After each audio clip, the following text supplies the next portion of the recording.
Pernah gak sih ngerasa kerja udah mati-matian, tapi kok kayaknya jalan di tempat aja? Nah, kalau Anda ngerasa beberapa tahun ini berat banget dan khawatir mikirin tahun 2026, Anda nggak sendirian. Kali ini kita bakal bedah bareng 7 ide bisnis yang realistis, yang beneran bisa dijalanin. Ini bukan soal mimpi jadi kaya mendadak ya, tapi soal gimana caranya kita bisa ngebangun fondasi yang kuat buat keluar dari stagnasi. Oke, siap? Yuk kita mulai. Familiar banget kan sama kalimat ini? Ini tuh kayaknya denyut nadi kebanyakan dari kita, kelas menengah di Indonesia. Kita kerja keras, banting tulang, tapi harga beras, biaya sekolah anak, biaya kesehatan, naiknya lebih kencang dari kenaikan gaji. Nah, inilah yang namanya jebakan kelas menengah. Oke, jadi begini perjalanan kita kali ini. Pertama, kita kupas tuntas dulu masalah utamanya. Terus, yang paling penting, kita benerin mindset atau pola pikirnya. Baru deh, setelah itu, kita terjun ke 7 ide bisnis konkret yang udah saya kelompokkan. Dan di akhir, ada panduan praktisnya, cara mulai dan cara bertahannya. Anggap aja ini peta jalan lengkap buat Anda. Yuk, kita mulai dengan ngakuin dulu masalah yang sebenarnya ada di depan mata. Karena, yaitu, ngertiin tekanannya adalah langkah pertama buat nemuin solusi yang pas. Ini nih, posisi yang serba salah banget kan? Biaya hidup, kebutuhan pokok, semuanya merangkak naik. Gaji mungkin naik dikit atau malah diem aja. Mau dapat bantuan sosial, kita nggak masuk kriteria. Tapi mau dibilang hidup nyaman dan aman finansial, jauh juga. Realitas inilah yang bikin kita pusing 7 keliling. Nah, karena tertekan kayak gini, jalan pintas itu kelihatannya menggoda banget. Banyak yang akhirnya coba-coba peruntungan di judi online.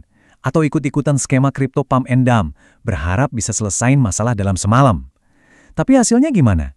Bukannya dapat kebebasan finansial, yang ada malah rekening ludes dan nambah trauma baru. Kita di sini mau cari jalan yang beda, jalan yang beneran. Nah, ini dia bagian yang paling fundamental. Sebelum ngomongin ide, kita harus benerin fondasinya dulu, yaitu pola pikir.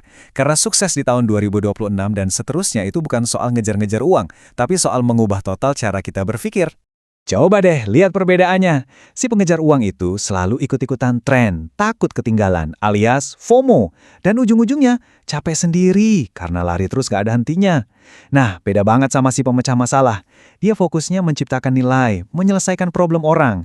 Jadinya dia nggak perlu ngejar, malah dia yang dicari. Uang itu datang sebagai efek samping. Analogi ini keren banget. Berhenti lari-lari, ngejar ikan satu persatu. Capek. Mulailah berpikir, gimana caranya gue bisa bangun jaring, sebuah sistem yang bisa menangkap nilai secara terus-menerus. Nah, inilah inti dari bisnis yang awet. Kita sering banget kan mentok di kalimat gak punya modal. Coba deh kita ubah definisinya.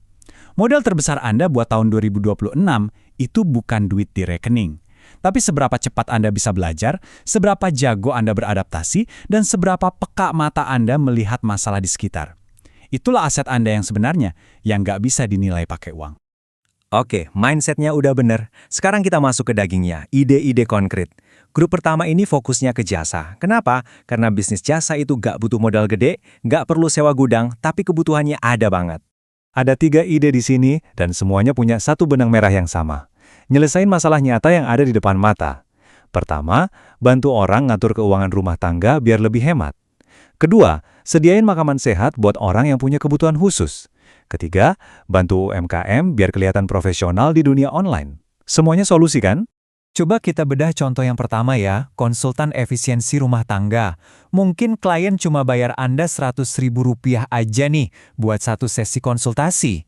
Tapi, kalau dari konsultasi itu Anda bisa bantu dia hemat sampai Rp1 juta setiap bulannya, ini jadi investasi yang cerdas banget buat dia. Dan buat Anda, ini bisnis yang marginnya gede dengan biaya operasional hampir nol. Inilah yang namanya value for money yang dicari semua orang. Lanjut ke grup ide kedua. Di tengah ekonomi yang menekan, orang tuh mulai mikir 2 kali buat beli baru. Pola pikirnya geser jadi rawat yang lama. Nah, disinilah peluang emas dari ekonomi sirkuler muncul. Entah itu jasa buat benerin sepatu kesayangan yang rusak, atau jadi perantara terpercaya buat jual beli barang-barang pre-loved yang masih bagus banget, dua-duanya ini ngetap ke tren hemat dan peduli lingkungan. Yang Anda jual di sini tuh bukan cuma barangnya, tapi keahlian dan terutama kepercayaan. Nah, ini yang harus digarisbawahi banget. Di bisnis barang bekas atau jasa restorasi, kepercayaan itu segalanya. Itu mata uang utamanya. Jujur sama kondisi barang, kasih foto yang jelas apa adanya, itu bakal ngebangun reputasi. Pelanggan gak cuma bakal balik lagi, tapi juga bakal ngerekomendasiin Anda kemana-mana. Oke, grup ide yang terakhir ini yang paling personal, karena modalnya udah ada di dalam diri Anda. Ini soal mengubah apa yang Anda tahu dan apa yang Anda bisa jadi sumber penghasilan. Di era sekarang dan apalagi nanti di 2026, pasar tuh makin gak peduli sama gelar di ijazah doang. Yang jadi pertanyaan utama adalah, lo bisa ngapain? Keahlian praktis, skill yang bisa langsung jadi duit, nilainya itu tinggi banget. Contohnya, Anda bisa aja bikin kursus singkat cara benerin AC atau cara jualan yang efektif pas lagi live di sosmed. Atau, Anda bisa menyediakan jasa yang sentuhannya sangat manusiawi, kayak nemenin para lansia ke dokter atau belanja. Keduanya ini nyentuh kebutuhan yang sering kelewat tapi penting banget. Punya ide bagus itu baru setengah jalan. Eksekusinya dengan benar itu yang seringkali jadi tantangan. Nah, di bagian terakhir ini, kita bahas aturan main dasarnya biar bisnis Anda nggak cuma lahir, tapi juga bisa panjang umur. Ini hukum wajib, nggak bisa ditawar, bahkan kalau modal Anda cuma Rp500.000. Disiplin ini harus ada dari hari pertama. 1. Rekening bisnis dan pribadi harus pisah. 2. Catat semua pemasukan dan pengeluaran, sekecil apapun itu. 3. Anggap bisnis ini makhluk yang berbeda dari diri Anda. Tanpa ini, ide sebagus apapun pasti bakal bocor alus. Terus ingat prinsip-prinsip penting ini. Mulai dari yang paling simpel aja, jangan langsung mau gede. Jangan pernah pakai pinjol buat modal awal, itu jebakan. Dan yang terpenting, ingat, tujuan tahun pertama itu cuma satu, survive, bertahan hidup, bukan pamer. Kalau di akhir tahun pertama bisnis Anda nggak mati dan arus kasnya positif, itu udah kemenangan besar. Jadi pada akhirnya, poinnya adalah ini. Membangun bisnis itu bukan cuma soal nambahin angka di rekening.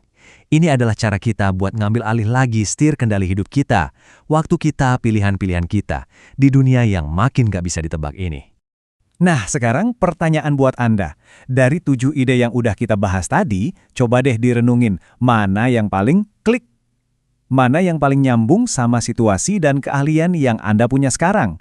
Merenungkan ini adalah langkah pertama buat ngubah tontonan ini jadi tindakan nyata.